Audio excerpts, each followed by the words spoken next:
Commander Vax Nazari stood at the edge of the observation dome aboard the inevitable Conquest, the pride of the Xenar Dominion fleet. His four-segmented eyes blinked in a slow, sequential rhythm, an unconscious habit developed over the course of his 3 centuries in military service. Before him stretched the vast dual-star system of Gothorks, its twin suns casting overlapping shadows across the obsidian floor of the bridge. Another system had fallen. Another civilization had surrendered. The moment should have stirred some sense of satisfaction, perhaps pride. But instead, it brought only a dull monotony. "How predictable," he murmured, voice layered with amusement from both of his vocal chambers. "How boring." This was the world that the Xenar Dominion had created, one where conquest had become a routine, where no force in the known galaxy could challenge them, and victory was assured long before the first shot was fired.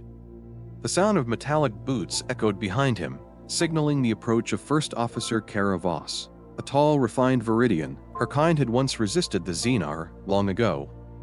Now, after generations of genetic engineering and forced assimilation, they served loyally within the Dominion's ranks.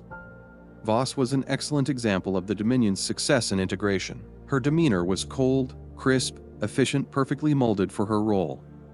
"Commander," she said formally, "the Terran have surrendered. Their orbital defenses have been deactivated. Their planetary council awaits your terms." VX didn't even turn to face her at first. "That makes 47 civilizations this cycle alone," he said with a casual wave of one clawed limb. "Standard integration protocol. Resource rights for 20 cycles. Conscription of their warriors. Cultural re-education. The usual, of course, Commander," she nodded. "Did they put up a fight?" Vax asked, finally facing her, his mandibles clicking lightly in amusement. "Hardly," she replied, unable to hide a flicker of disappointment. "Their most advanced weaponry couldn't breach our tertiary shields." The battle lasted less than 15 minutes. Vax chuckled, a grinding, resonant sound that reverberated through his armored chest. 14 minutes, he repeated. "Almost a record for brevity. I remember when the XRI resistance held out for 3 full rotations. Now that was a battle. But battles like that were ancient history. These days, species across the galaxy surrendered before the first strike. The reputation of the Xenar Dominion was so absolute that resistance had become a rarity. Around them, the massive bridge buzzed with quiet activity. Hundreds of officers, each from a different subjugated species, worked silently at their posts. All of them had once fought the Xenar and lost. Now, they served as engineers, pilots, strategists, technicians. The Dominion believed in recycling talent no matter where it came from. Science Officer Moroplex, a 6-limbed Terran with iridescent blue scales, approached holding a crystalline data shard. "Preliminary scans of the next sector are complete," he reported. 17 inhabited systems detected, 12 possess spacefaring capabilities. "None exceed Xenar classification level 3, Vax groaned in exasperation. Level 3, barely out of their gravity wells. "Is there anyone left in this galaxy worth fighting?" Strategic Advisor Tarax, one of the few purebred Xenar on the bridge, stepped forward. His carapace bore ceremonial etchings and battle scars, the marks of long service. "Perhaps this is the true victory, Commander," Tarax said thoughtfully. "Not just that we conquer, but that we have become so dominant no one dares resist." Vex considered the words, but felt no comfort in them. "Cold comfort, Tarax," he muttered. "There's no glory in crushing insects. These victories, they aren't even battles anymore. They're administrative procedures dressed up in military uniforms." The main display screen in front of the bridge lit up, revealing a galactic map of their next target. It was an unremarkable spiral galaxy near the edge of the charted universe. Nothing special. Isolated. Undisturbed. "What about that one?" Veeks asked, pointing a claw at the map. "Anything interesting in there?" Lex consulted his data shard. Preliminary scans designated Frontier Galaxy XJ271. One spiral arm shows moderate technological activity. Vex's mandibles twitched in a grin. "Well then, perhaps we'll finally find someone who remembers how to fight. Plot a course. Maximum propulsion." Little did Vex know that in that unremarkable galaxy, on a quiet blue world known as Earth, there existed a species that would soon challenge everything he thought he knew. But at that moment, Vex's thoughts remained tethered to history, a history built on blood, conquest, and domination. He returned to his ceremonial command throne, preparing the standard ritual broadcast. Each time a new world fell, the Dominion played a curated history of Xenar supremacy to the defeated leaders. It was meant to break their will and force compliance. The holographic display activated, showing ancient footage of the Xenar's rise to galactic dominance. The narration was smooth, authoritative, translated into the native tongue of the Terran. Behold, it began. The ascension of the inevitable. 8,000 cycles ago, the Xenar had been nothing more than another violent species fighting for survival on the harsh world of Xenos Prime. What set them apart was their unique biology exoskeletons that could adapt to and integrate environmental traits. This trait gave them an edge in absorbing technologies, biological advantages, and traits from enemies. As they fought and won, they became stronger, literally. The first major conquest was the Gorgian Empire, a militant species known for their brutal iron-based technology. The war lasted 3 years. The Xenar won. They absorbed Gorgian metallurgy and applied it to their own armor. Their carapaces became metallic, unbreakable. Then came the telepathic Pheon matriarchy. The Xenar learned to resist and mimic low-level telepathy. Then the quantum collective of the Void Dwellers. From them, they stole slipstream technology, now the backbone of Xenar space travel. From the chromatic hive, they gained photosynthetic energy production. Each war was a step up the evolutionary ladder. Each conquest made the Dominion stronger. The display concluded with a thunderous proclamation. The Xenar Dominion spans 14 galactic sectors, over 12,000 star systems. No resistance has lasted more than 1 cycle in over 300 cycles. It was the sort of boast that, not long ago, would have stirred Veek's pride. Now, it just felt like noise. A tired victory lap. One of the Terran leaders, a gray-skinned, six-eyed elder, found the courage to speak. "And what happens to those you conquer?" Vex leaned forward, clicking his mandibles in what passed for a smile. "That depends on how useful you prove to be." He gestured toward the officers on the bridge. The Vidians serve as administrators, the teens as scientists. The more Cathy build our engines of war, your people will have a place in our grand design. Resist, and you'll serve as an example. Comply, and you may even thrive. Thrive under whose protection? The Terran leader asked, his voice bitter. If you've already conquered everything, what is there left to fear? Vex chuckled again. Whatever lurks beyond the frontier. His tone carried bravado, but even he knew it was a hollow boast. The frontier hadn't held a real threat in centuries. The last meaningful challenge came over 300 cycles ago. Every new system they encountered seemed less advanced, less defiant, and more compliant than the last. Deep inside, though he'd never admitted aloud, Vex craved the thrill of genuine resistance. He missed the adrenaline of uncertainty, the chaos of battle, the glory of victory earned. But the galaxy had changed, or perhaps the Xenar had. What they had built was an empire of subjugated excellence, a machine of war so efficient, so advanced, and so optimized that it had removed all friction from conquest. Every opponent was mapped, analyzed, and defeated before even entering the battlefield. And so the Dominion continued its forward march not for survival, not even for glory, but simply because it could. For Vex Nozari, the greatest warrior of his age, it wasn't enough. He was tired of dominating a galaxy that had already surrendered. But all of that was about to change. Unbeknownst to him, in that distant spiral galaxy XJ271 on a blue planet called Earth, humanity was about to deliver the one thing Vex thought he would never experience again, a real fight. Commander Vex Nozari was not a creature easily rattled. He had seen solar systems reduced to ash, stood atop the ruins of fallen capitals, and watched species far more advanced than the Terran crumble under the might of the Xenar Dominion. But on this day, something was different. The Terran system had just been conquered. As always, the Dominion executed the victory with absolute precision. There had been no surprises, no resistance worthy of memory. The planetary defense grid was deactivated, the population pacified. The planetary council sat in silence, awaiting their fate. On the bridge of the inevitable conquest, the Dominion's most powerful flagship, Vex and his crew, performed the usual post-conquest procedures: data scans, prisoner processing, orbital surveys, and system integration. It was all routine, boring even, until the alarms started blaring. A pulsing red hue filled the massive command center as the ship's alert systems kicked into high gear. All across the bridge, officers snapped to attention.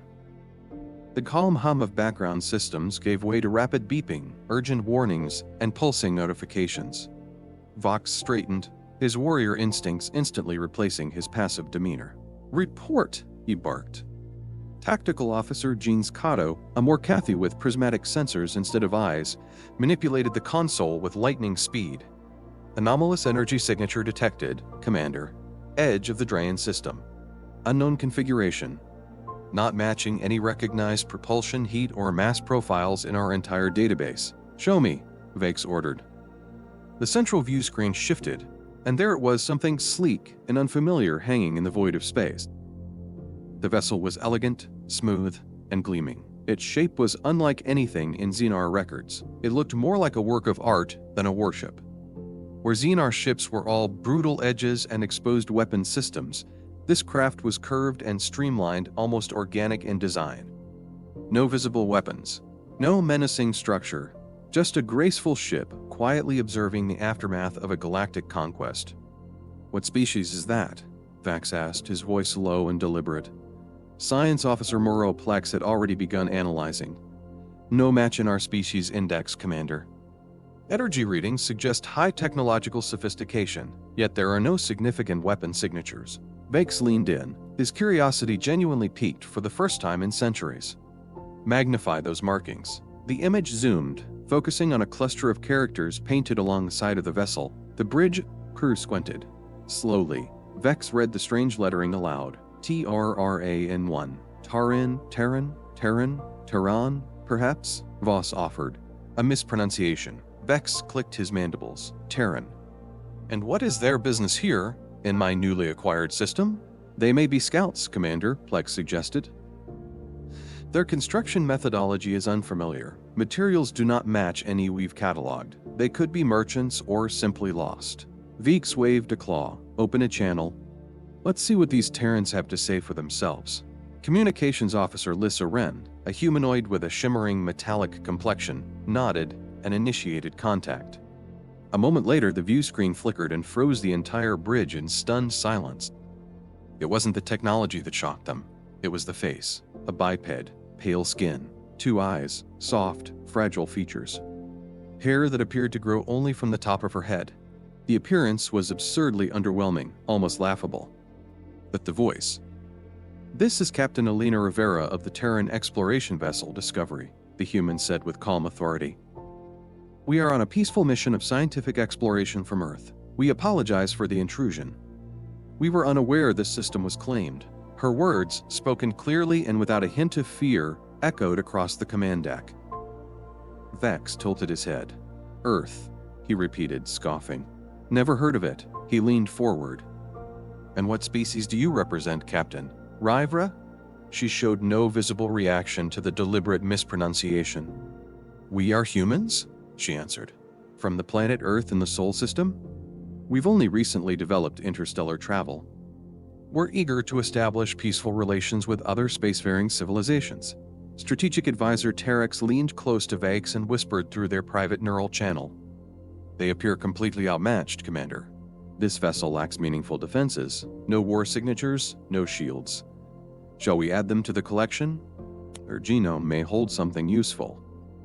Vex studied Rivera's face closely. There was something there, something he hadn't seen in generations. Not fear, not surrender, not submission, conviction. He didn't like it. "Captain Rivera," he said, "your vessel is now the property of the Xenar Dominion. Power down your engines and prepare to be boarded. Resistance would be futile, but potentially amusing." She didn't flinch. "I'm afraid we can't do that, Commander," Rivera responded. "We come in peace, but we will defend ourselves if necessary." "Perhaps we could meet as equals and discuss equals," Viax interrupted, laughing. "Did you hear that? The creature thinks it's our equal." He turned to Tactical. "Target their propulsion systems. Let's remind them who they're speaking to." But the moment the command was issued, the bridge's calm was shattered. "Massive spatial distortion detected," shouted Officer Plex. "Something's coming through." The view screen adjusted again, and what it revealed sent a ripple of shock through the bridge crew. A swirling rift tore open in space behind the Discovery, spewing crackling energy into the void. From within it emerged another ship, a behemoth. The ship that arrived wasn't sleek or graceful. It was massive, brutal, black as the void itself, a military dreadnought larger than even the inevitable conquest. Its hull absorbed light, giving it a sinister, ghost-like presence. Turrets and missile silos bristled along its flanks. 7 characters glowed along the side of the hull, Terran. And beneath it, in bold letters, Humanity's Vengeance. Vix stared, stunned. His compound eyes narrowed. By the first clutch, he whispered. Tactical Officer Kato scrambled to scan the vessel. Commander, it's beyond anything we've encountered. Energy readings off the scale. Weapon systems of unknown design. Power output exceeds our upper thresholds, so this was no coincidence. The discovery wasn't lost. It was the scout. The vengeance was the sword. Vex clenched his mandibles. They were testing us, a classic maneuver. The small ship probes defenses. The real threat follows. First Officer Voss looked up from her console. Commander, they're hailing us again. Ignore them, Vex snapped. Target the dreadnought. All weapons. But the view screen activated before the command could be executed. This time, it wasn't Captain Rivera. The new figure had the look of a warrior, scarred face, one glowing red cybernetic eye, a grim expression. This is Admiral Marcus Kane of the Terran Defense Force Dreadnought Humanity's Vengeance, he said. You have threatened a peaceful Terran vessel. That act constitutes war against the Terran Alliance. Vex let out a guttural, metallic laugh. War? You declare war on the Xenar Dominion? We who have conquered 47 civilizations without resistance for centuries? Your arrogance is astonishing. Kane didn't blink. Final warning, he said. Power down your weapons. Leave this system. Yeah, we will show you why no one has ever successfully invaded Earth. Vex slammed his claw on the console. Fire all weapons. Show them what real power looks like. Streams of quantum torpedoes, graviton lances, and subspace disruptors screamed through the void toward the Terran dreadnought. They disappeared, not exploded, not deflected, absorbed, silently, completely, and impossibly. What happened? Veek shouted. They're still intact, Plex said, trembling. Our weapons, they had no effect. Kane reappeared on screen. That was your warning shot. As if to reinforce the message, the Terran ship responded. It didn't fire traditional weapons. Instead, a single beam of brilliant blue energy shot out, striking the inevitable Conquest's hull. There was no explosion, but systems across the Xenar flagship began shutting down. Sir, they're disrupting our internal protocols, Plex cried. They're rewriting our systems. Veeks could barely comprehend what was happening. That's not possible. They're hacking us, Voss shouted. Then the Discovery moved again, seemingly protected by a distortion in space-time. The Xenar couldn't lock onto it. Targeting systems scrambled. Attempts to retaliate failed. Vex had never felt this helpless, not in his entire life. And then came the strike force. The Vengeance unfolded. Parts of its hull reconfigured, revealing squadrons of Terran interceptors, each unique, fast, and devastating. The Xenar launched their own fighters, but they were outmaneuvered, overwhelmed, and outclassed. Within minutes, 30% of the Xenar fleet had been neutralized. Vex could barely stand. This was a nightmare. This was real. He had spent a lifetime seeking an enemy that could finally give him a real fight. And now that they had come, he wasn't sure they could be stopped. The battlefield that had once been a place of routine domination for the Xenar Dominion was now flooded with uncertainty. The inevitable Conquest, their flagship and symbol of invincibility, floated before a ship unlike anything they had ever encountered. A ship that carried a name both symbolic and terrifying, Humanity's Vengeance. Commander Vex Nozari stood motionless on the command platform, his 4 eyes wide and unblinking. For the first time in centuries, his instincts whispered not victory, but caution. This wasn't how it was supposed to go. The Terran scout ship Discovery had arrived without warning, and despite its lack of weapons, it had revealed itself as a Trojan horse. Now, out of a spatial rupture that pulsed with exotic energies, came the real threat, an enormous Terran dreadnought that dwarfed even the most formidable Xenar constructs. Its surface was black, a type of black that didn't reflect starlight, but devoured it. It moved with purpose and silence, like a predator stalking its prey, and the lettering on its side gleamed in alien characters that struck the Xenar with an eerie finality. Terran, Humanity's Vengeance. Preliminary scans suggest unknown armament and propulsion configurations, reported Tactical Officer Kato, his voice tight with disbelief. Commander, I can't even estimate their full energy output. The core is beyond measurable range. Vex clenched his lower mandibles and narrowed his compound eyes. So it's not just a ship, he muttered. It's a message. First Officer Voss stared at her console. They're hailing us again. Put it through, Vex growled. The view screen changed, and a new human appeared, harder, scarred, experienced. A cybernetic eye glowed red beneath a thick brow, and his voice came low and direct. This is Admiral Marcus Kane of the Terran Defense Force, Dreadnought Humanity's Vengeance, he said. You have threatened a peaceful Terran vessel. That action constitutes an act of war. A cold silence followed. Then laughter, harsh, metallic, sharp, burst from Vex. You declare war on the Xenar Dominion? He mocked. We've conquered 47 civilizations. We span over 12,000 systems. Your ignorance would be amusing if it wasn't so, final warning, Kane said, his voice cutting clean through Vex's bravado. Power down your weapons. Withdraw from this system, or we will respond. Vex slammed a clawed fist into the console. Fire all weapons. The command initiated a full barrage. The inevitable conquest released its Fury graviton lances, quantum torpedoes, subspace disruptors, every destructive tool the Xenar had ever absorbed from their conquests. The weapons ignited space itself, a blinding cascade of light, heat, and energy.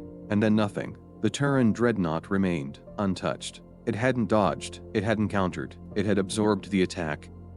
Everything simply disappeared before reaching the hull, swallowed by an unseen field. It's impossible, Vex whispered. Nothing survives that. But Admiral Kane's face reappeared on the view screen, calm as before. That was our turn, he said. A single blue beam shot out from humanity's vengeance, striking the inevitable conquest near its central spine. There was no explosion, but across the Xenar flagship, lights dimmed, consoles flickered, systems shut down. Report, Vex barked. Plex's fingers flew across his station, his normally vibrant scales now pale with alarm. We're experiencing a system-wide disruption. Commander, they're rewriting our internal protocols in real time. It's not just disabling our systems, it's restructuring them.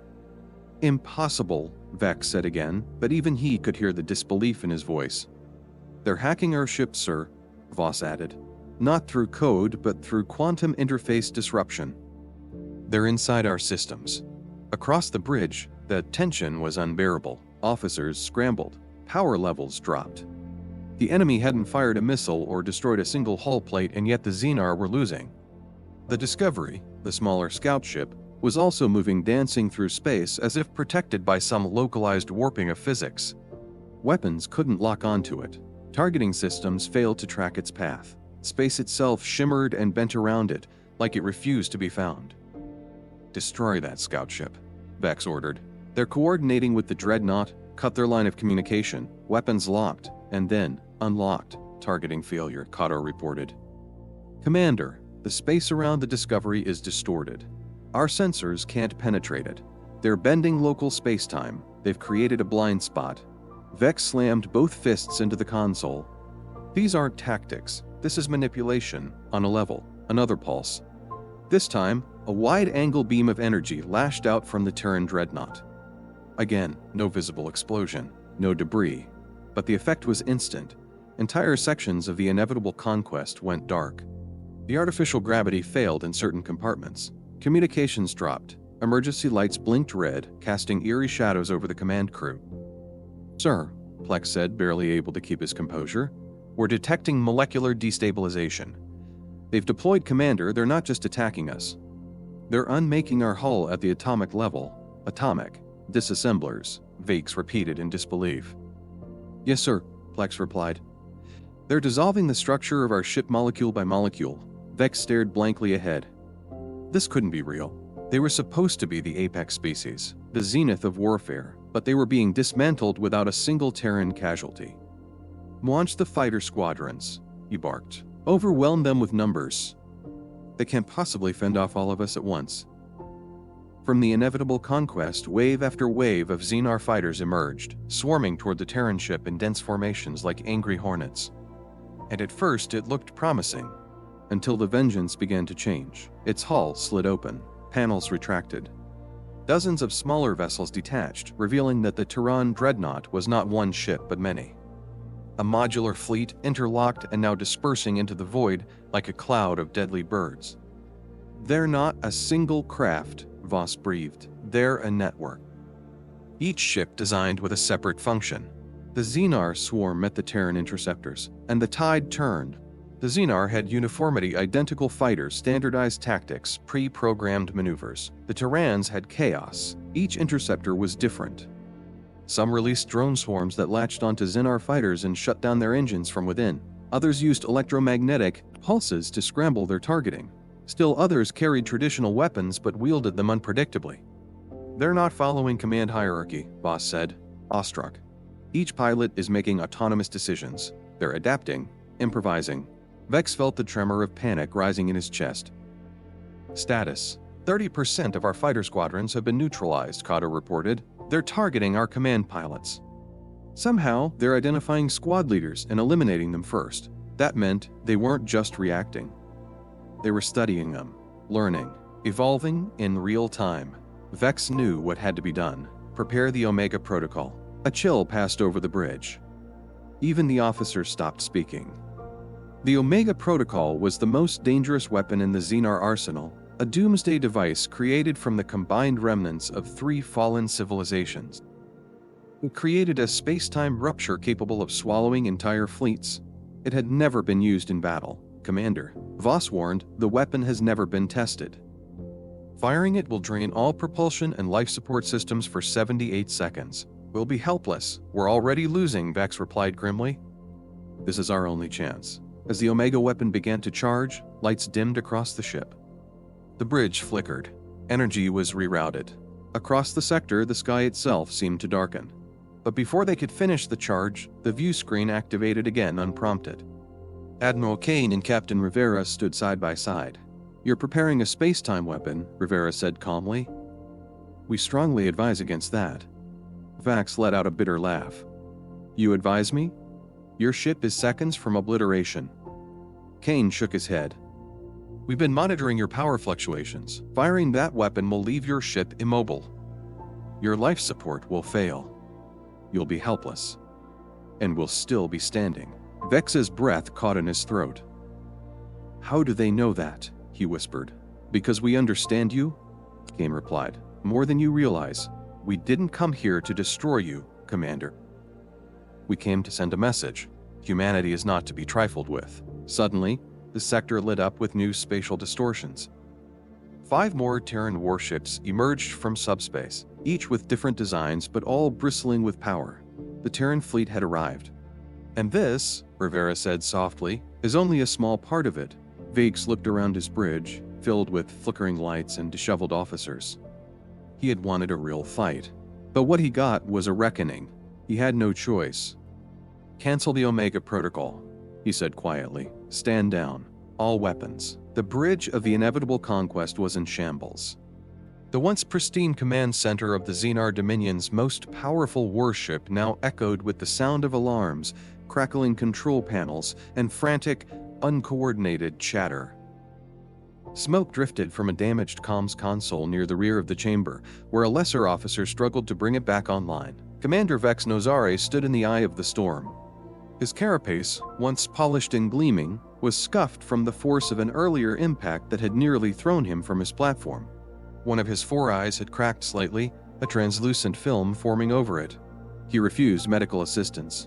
There was no time. "Status report," he demanded. "Secondary shields are compromised," First Officer Voss answered, her voice tight. "Primary shields are fluctuating. Weapon targeting systems are recalibrating after the last pulse. We've lost over a third of our fighter squadrons." Vex clenched his mandibles and hissed low.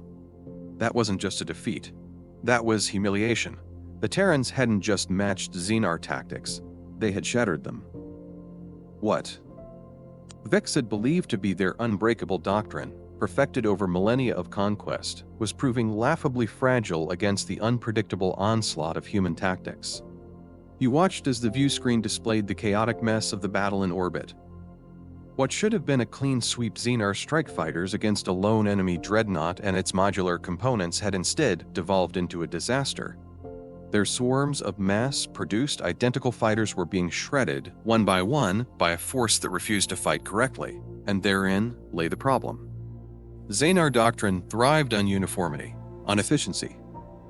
Every fighter pilot drilled the same maneuvers, flew the same class of ships, responded to the same codes, and worked within the same hierarchical structure.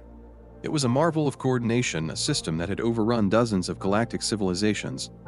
But humanity didn't care about symmetry. Every Terran interceptor was different. Some were fast and agile, darting through the battlefield like insects. Others were bulky, armored, lobbing slow-moving warheads that released clouds of micro-drones capable of disabling enemy systems from within. A few were almost comical in design, unbalanced in appearance, mismatched in structure, but devastatingly effective. Even worse, they didn't follow central command patterns. There was no single hub to disrupt, no formation to break. Every human pilot seemed to be operating on individual initiative, making real-time decisions that defied prediction. "Sir," reported Tactical Officer Kato, his voice shaking, "they're coordinating in a completely nonlinear way. Their squadrons are communicating laterally, not through a central lead. We've tried disrupting their command nodes, but there's nothing to disable. They don't have a command hub," Voss muttered, staring at her screen. "They have intent." Veeks narrowed his eyes. "What? They're all operating with independent goals, but somehow remain aligned in purpose," as she clarified. "It's like coordinated chaos. That was the most dangerous kind of warfare. The Xenar didn't train for improvisation. Their commanders memorized probability matrices. Their strategies were built around cold calculation, modeling enemy response based on pre-recorded encounters. But the humans weren't following any known patterns. They weren't even inventing new ones. They were ignoring the concept of patterns altogether. The results were devastating. One Xenar fighter squadron had been wiped out in less than 30 seconds. Their leader's ship was specifically targeted first. How the Terrans had identified the leader from afar was unknown. Once that vessel fell, the remaining fighters scattered in confusion and were picked off methodically. Another Xenar squad attempted a pincer maneuver against a slow-moving Terran bomber. But just before impact, the bomber split apart into 3 autonomous drones, each accelerating in a different direction, avoiding collision and releasing electromagnetic pulses that scrambled Xenar internal systems. The strike failed. The Xenar ships veered off course and collided with each other, reduced to flaming wrecks. Veeks had never seen anything like it. "Commander," Voss said slowly, eyes locked on her console, "the Turians have identified our fighter command patterns. They're systematically targeting the pilots with high command insignia. They're watching how we respond and adapting in real time. We can't outthink them." Veeks stared at the swirling chaos on the screen. He could no longer distinguish Terran ships from their own in the battlefield mess. Not because of poor visuals, but because the Terran fleet was fluid, constantly shifting its configuration, using environmental hazards to their advantage, even baiting Xenar fighters into areas with electromagnetic interference. The Dominion had long prided itself on assimilating the best of every conquered race. That was their strength.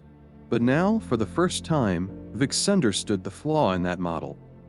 They inherited other species' strengths. They never earned their own. Humans had no such crutch. Their strength came not from what they absorbed, but from what they endured. "Vex," whispered Strategic Advisor Terex, who had been silent until now, "we are fighting an enemy unlike any we've seen. We cannot rely on calculated escalation. These beings, these humans, they fight like predators, but they think like survivors." Vex gave a slow, haunted nod. It made sense. He remembered what Captain Rivera had said in the initial transmission. That humanity was new to the stars, yet full of curiosity, drive, and willingness to fight if threatened. He had dismissed it then as posturing from a primitive species. But now, seeing their war doctrine in action, it was clear that the Terrans had honed their tactics not through theory or inherited technology, but through centuries of bitter, internal struggle. "Redirect our remaining squadrons to defensive perimeter," Vex barked. "Don't chase them, let them come to us. Force them into narrow engagement lanes." "We've tried that," Kato replied. "They just shift directions. They never follow the trap." Plex stepped forward from the science station, pale and anxious. They've modified our behavior algorithms. They're predicting how we react and adjusting their tactics mid-battle. Even our subroutines are compromised. They aren't attacking from the outside anymore. They're rewriting our expectations. Another shockwave rocked the ship as a Terran projectile impacted one of the outer hull points. It wasn't even a traditional missile. It was a specialized torpedo filled with nanite foam that instantly solidified upon breach, blocking off internal corridors and disabling nearby sensors. They weren't just disabling systems, they were rewiring environments in the middle of the fight. Voss said again, more urgently now. We just lost the starboard launch bay. It's sealed off. We can't deploy the remaining squadrons on that side. Where's the Terran ship now? Vex asked. Everywhere, she replied. We can't pin it down. Vex felt the rage building, but it wasn't just anger. It was humiliation, despair. They were losing control. The chaos of the Terran way of fighting wasn't a flaw. It was a feature, a design. Their ships weren't standardized. Their tactics weren't rigid. Their pilots weren't constrained by hierarchy. Their strategies weren't written. They were discovered in real time through intuition, improvisation, and instinct. And worst of all, it was working. The last remaining semblance of control was crumbling. Prepare the Omega Protocol, Vax said again. This time, initiate full pre-charge. If we're to lose, we take them with us. No, came a sudden voice. It was Voss. The bridge froze. She turned slowly toward the commander. With all due respect, that weapon won't save us. It will leave us helpless. We've underestimated them once. Doing it again may be our end. This is not a negotiation, Vex roared. That weapon is our only path to survival, not survival, she countered. Just delay. If we fire that weapon, we may destroy a few of them, but not all. And they will retaliate. And then, we all die. Vix stared at her, mandibles trembling. For a second, he saw what he hadn't noticed before. Fear. Not hers. His own. He turned slowly toward the screen. The battlefield had quieted slightly. The Terrans had pulled back momentarily, likely regrouping or conserving energy. He had fought for centuries, marched across countless star systems, demanded absolute loyalty from species who once screamed in rebellion.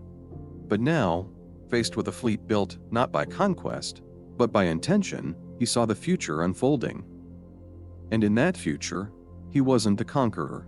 He was the one being given a choice. Vex lowered his claw. Stand down the Omega Protocol, he said. Gasps echoed across the bridge. No more killing. Not today. He stepped away from the command platform, his voice quieter now. Signal the Terrans. Open a channel. The bridge of the inevitable conquest had never been so silent. There was no shouting, no sirens, no blaring warnings. Only the hum of auxiliary systems trying to stabilize power. The weapons were offline. The shields flickered erratically. Fighter squadrons had either been destroyed, withdrawn, or more shamefully refused to return to the battlefield after witnessing what the Terrans were capable of. Commander Vex Nozari, leader of the Xenar Dominion's most powerful warship and once proud conqueror of dozens of civilizations, sat in stunned stillness. In the space of one encounter, his view of the galaxy had been shattered. The Omega Protocol had been charged, ready to erase the Terran dreadnought from existence and possibly cripple the entire system with it. But at the last moment, standing on the edge of annihilation, he made a decision that would alter the fate of his people forever. He canceled the launch. He gave the order himself. Stand down all weapons. It felt foreign as it left his mouth bitter, heavy. And then, for the first time in the Dominion's long history of warfare, a transmission was initiated not by the Xenar as conquerors, but as equals seeking conversation. Vex watched the screen as the image of the Terran leaders returned Admiral Marcus Kane and Captain Elena Rivera. They were standing on the bridge of their monstrous dreadnought Humanity's Vengeance, calm, composed, unreadable. This was not how first contact was meant to go. In the past, alien species knelt, begged, or cried. The Xenar spoke, and others listened, but not these. Humans. They had come with warnings, not pleas. And somehow, Vex realized they had done what no empire, no rebellion, no resistance movement had ever done before. They had earned his respect. The diplomatic chamber of the inevitable conquest was cavernous and austere, intended for delivering surrender terms, not hosting real negotiations. Today, for the first time in centuries of operation, it would fulfill a new role. Vex sat across a polished obsidian table from the Terran representatives. Flanking him were his most senior officers Voss, Terrax, Plex. All of them bore wounds, visible and invisible. All of them had watched their unshakable beliefs fall apart in the span of a single battle. On the other side of the table stood Captain Rivera and Admiral Kane, joined by a few diplomats and scientists. They brought no weapons. They didn't need to. The power dynamic had shifted, and everyone in the room knew it. Vex cleared his throat, his secondary voice box humming with a low resonance. "You could have destroyed us. It wasn't a question." Admiral Kane gave a slight nod. "Yes. Why didn't you?" Kane glanced at Rivera before answering. "Because destruction isn't our goal. It never was." Rivera leaned forward. "Commander, humanity has fought more wars among itself than we care to admit. We've turned our planet into ashes and rebuilt it. We've faced extinction more times than we can count. We learned painfully that victory through annihilation is not true victory. Real peace only comes through mutual respect." Vex tilted his head. "Wars? Among yourselves?" Rivera nodded. "For most of our history, we were divided. Nation against nation. Belief against belief. We nearly destroyed ourselves several times. Only in the last few centuries did we finally realize that if we didn't unite, we wouldn't survive." Strategic Advisor Terrax, his scarred carapace gleaming in the room's soft lighting, leaned forward. "That explains your tactics," he said thoughtfully. "They're not like anything we've faced before. No centralized command, no predictable hierarchy. You fight like individuals, but your objectives remain aligned." Kane smiled faintly. "We call it thinking outside the box." Vox narrowed his eyes. "And your weapons, your technology. You conquered civilizations with near godlike science, and yet nothing like this has ever confronted us before." Rivera's smile didn't waver. "We didn't conquer to get our tech. We invented it." A silence settled over the chamber as the weight of her words took hold. Vax looked down at his claws, then back at his officers. "Our strength has always come from what we took. Every battle won added to our biology, our arsenal, our ships. But we stopped creating. We became scavengers, engineers of borrowed brilliance." Plex, the chief science officer, nodded reluctantly. "It would explain the stagnation, Commander. Our rate of advancement has slowed considerably over the last 100 cycles. We've been refining what we already have, not pushing forward." Voss looked toward the Terran delegation. "And yet you achieved parity, possibly even superiority, without absorbing another species." "Necessity is a powerful motivator," Kane said. "When you have no one else to rely on, you push your own limits." Vax leaned back in his seat, processing it all. The Terrans had survived by adapting, by innovating, by enduring internal chaos. They didn't need conquest to grow. They needed challenge. In contrast, the Xenar had grown lazy in their dominance. Efficient, yes. Formidable, absolutely. But stagnant, possibly. "Perhaps," Vax said slowly, "the Dominion has been following the wrong path. We believed conquest was the measure of strength, but perhaps it's collaboration." Rivera's eyes softened. "That's what we came here to offer. A partnership." Vax's antenna twitched. Partnership. He had never spoken the word outside the context of subjugation. Admiral Kane nodded, not as rulers, not as subjects, but as equals, allies. Strategic Advisor Terrax looked visibly unsettled. "The Dominion has no history of alliance." "There's a first time for everything," Rivera said gently. Vic stared at her, trying to understand what made her species so different. Physically, humans were fragile. No exoskeletons, no natural weaponry, no multi-limb superiority. And yet, they had done what 47 other civilizations could not. They had forced the Xenar to question themselves. He stood slowly, his massive frame towering over the Terrans. Then he extended a clawed limb, a gesture that had never been offered in peace before. Captain Rivera accepted it without hesitation. That single act carried more weight than the fall of 1,000 planets. 3 cycles later, on the once exclusive surface of Xenos Prime, the capital of the Xenar Dominion, history was rewritten. The Grand Chamber of the High Council, which had always served as a hub for Dominion control, now held representatives from 47 species once conquered, now gathered in council as equals. A new banner flew beside the ancient sigil of the Xenar Dominion, a symbol of unity, a circle formed by the emblems of all member species. At its center, Earth's blue and green outline.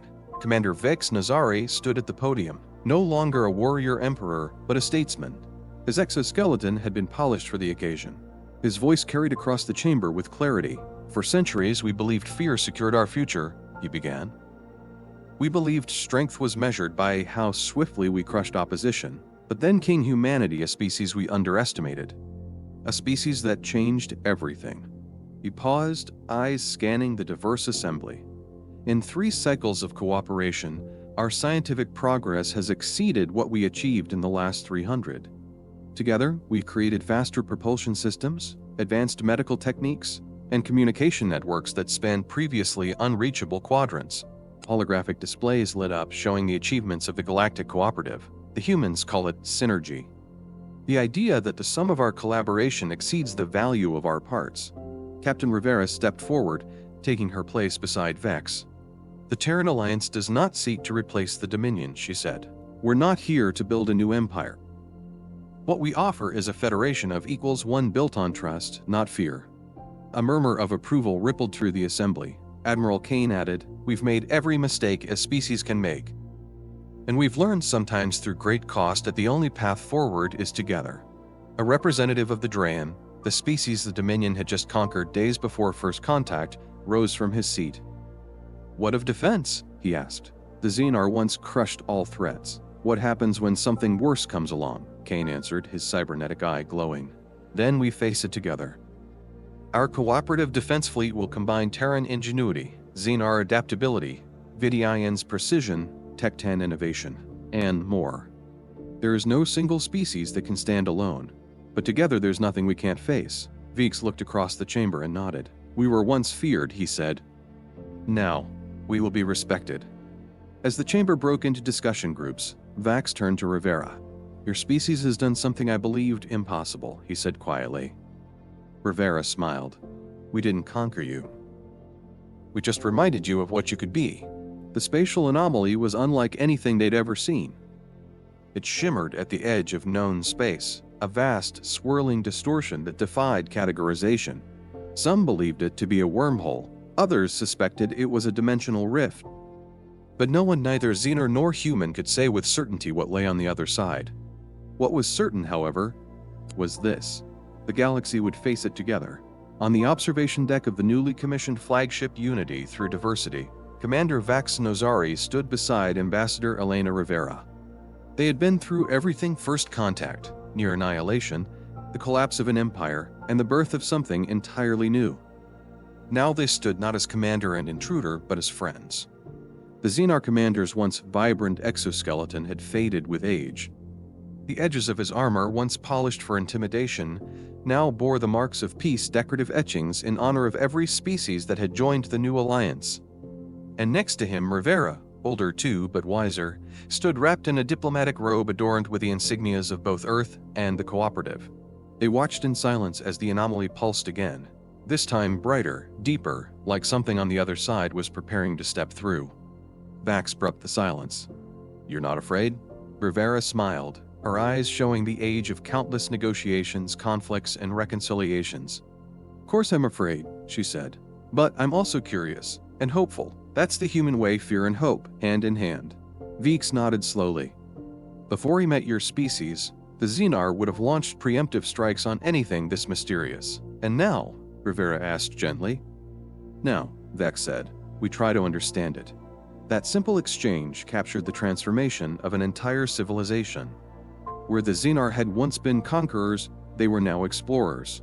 Where humanity had once been fragmented and divided, they had become the glue binding together a fractured galaxy.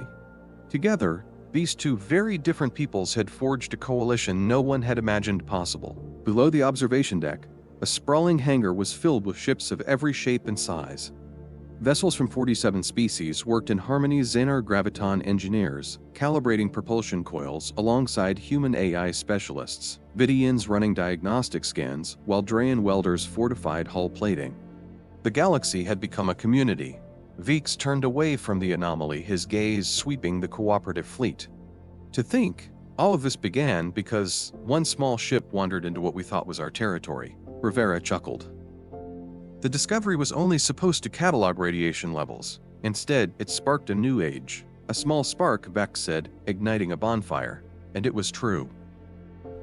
The discovery had entered the Terran system just as the Xenar completed yet another conquest. Vex had assumed it was a mistake, a primitive scout ship foolish enough to enter a war zone. What he hadn't known then was that the Terrans were not to be judged by appearances. They weren't the most advanced species. They weren't the strongest, fastest, or most unified. But they were something else, something that could not be copied or absorbed. They were resilient, and that resilience had changed everything. The turning point came when the humanity's vengeance entered the battlefield and did what no other ship had ever done it, withstood the full wrath of the Xenar fleet without a scratch, then responded with precision, restraint, and overwhelming force. Not to destroy, but to warn, to teach. Even after gaining the upper hand, the Terrans hadn't pressed their advantage to conquer. Instead, they extended a hand. It was that act, not their technology, that had shaken Vex to his core. In a single conversation, the humans had rewritten the Xenar playbook. Now, just 3 cycles later, the galaxy was thriving under a new banner, the Galactic Cooperative. This new organization was unlike anything before it. Each member species brought its strengths, insights, and cultures. No longer forced assimilation now, it was contribution. Harmony, exchange. Xenar adaptability was fused with Terran creativity. Tecton engineers worked with human biologists to develop sustainable atmospheres on volatile planets. Vidians introduced refined logic algorithms that made Terran navigational systems 60% faster. And thanks to Xenar biomass manipulation, humans had extended their average lifespan by nearly a quarter century. Still, not all transitions were smooth. In the early days of the cooperative, there were whispers of betrayal, especially among the more militant Xenar factions who had seen the Terrans as a threat, not a partner. Some species, scarred by centuries of oppression under the Dominion, doubted the sincerity of this new order. But slowly, through trade, joint missions, shared knowledge, and most importantly, shared struggle, the old wounds began to heal. That healing had a name: cooperation. It wasn't just diplomacy, it was survival, because no one knew what lay beyond that anomaly at the edge of space. Some thought it was the return of the progenitors, the mythical ancient species said to have seeded life across galaxies. Others believed it was a natural rift in space-time, possibly leading to another universe. Whatever it was coming. And this time, the galaxy would be ready not as fragmented fiefdoms, not as conquerors and conquered, but as a single voice. Vex turned back to the screen. The anomaly pulsed again. "What do you think it is?" he asked Rivera quietly. She shook her head. "I think it's a question." And we're the answer. Vex stared at her, a strange warmth swelling in his chest. Before humanity, he never would have imagined that peace was a viable strategy. Peace was weakness. Diplomacy was a delay tactic. Empathy was a virus to be extinguished. Now, he saw differently. Humanity had grown up on the way that tried to kill them: earthquakes, fires, ice ages, predators, plagues, even themselves. They'd waged wars so brutal they nearly erased themselves. And yet, every time, they crawled from the rubble, stitched themselves together, and started over. What had once seemed like chaos to the Xenar was now understood as a strength adaptation through adversity. That was the secret. Not their technology, not their ships, but their will, their refusal to break. Rivera rested a hand on the railing and looked out at the stars. "You know," she said softly, "we still struggle back on Earth. We're not perfect. We argue. We make mistakes. But maybe that's what makes us strong. We learn. And we move forward." Vex clicked his mandibles in what had become his approximation of a human smile. "And you taught us to do the same." A light flashed on the far edge of the anomaly. Something was forming, something large. The cooperative ships readied themselves not with panic, but with purpose. As alarms lit up softly and sensors tracked incoming movement, Vex felt a strange sensation he hadn't felt in centuries. Not dread, not fury, but anticipation. Not of conquest, but of discovery. He turned to Rivera. "No matter what comes through," he said, "we face it together." "Together," she agreed. Epilogue. A lesson beyond the stars. The story of the Xenar and the Terrans is a work of fiction, but its lesson is painfully real. We live in a world where division often feels like the default, where power is pursued for its own sake and understanding is dismissed as weakness. But what if we dared to imagine a different way? What if strength wasn't measured by who We can dominate, but by who we can lift. What if our differences weren't flaws to erase, but facets of a larger whole? Like the Terrans? We, too, live on a planet that tries to break us. Wars, disasters, pandemics, injustice, they shape us. And like the Xenar, we are tempted to rely on what's easy: control, tradition, and fear. But progress doesn't come from what we conquer. It comes from what we create together. The Galactic Cooperative reminds us that survival doesn't require uniformity. It requires unity, and unity doesn't mean agreement on everything. It means choosing to stand beside each other, especially when it matters most. Maybe the real anomaly isn't the rift at the edge of space. Maybe it's the moment rare, powerful when a people chooses peace over war. And when they discover together that the future is not something to fear, it's something to build.